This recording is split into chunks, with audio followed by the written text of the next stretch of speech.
Alam niyo po ano napansin ko, majority ng mga nagdi-disagree sa usaping abortion, mga lalaki. Hindi, dapat may say din kami dyan. Kasama kami sa gumawa ng bat. Ano yung 2 minutes mo? Tapos 9 months dadalin ng nanay? So yung 2 minutes na ambag mo sa paggawa ng bata, dapat mas mabigat dun sa 9 months na pagdala ng bata ng nanay? Alam mo yung nakakapagtaka doon, bakit yung comparison na ginamit niya is 2 minutes and 9 months lang? Maximum 9 months lang ba alagaan ng isang bata? Yun yung mga mindset ng mga gawa ng anak, not thinking that they will support the kid up until 18 years old. At least, di ba? Pero yung reality, after magtapos ng college yan eh. Pero let's deal with the topic of abortion. This is Pinoy Extreme.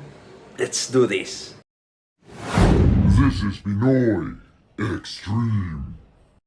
I could go all day about this. Kung lalaki ka, it's either you shut up about this if you disagree, or support it. Kasi at the end of the day, kung wala kang matres, wala ka dapat opinion.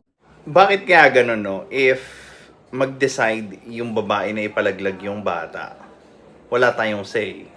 Pero pag nag-decide silang i-continue yung bata, wala pa rin tayong say kasi kailangan natin magbigay ng sustento.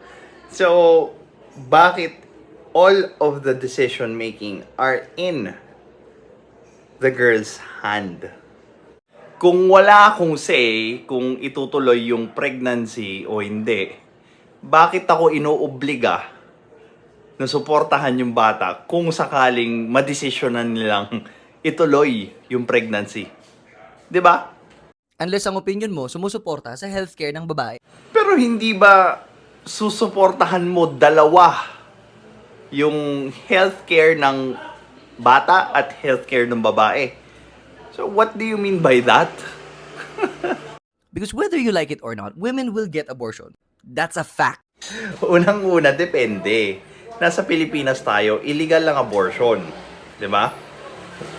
And pangalawa, hindi rin kasi maganda that you use abortion as contraceptives. Okay?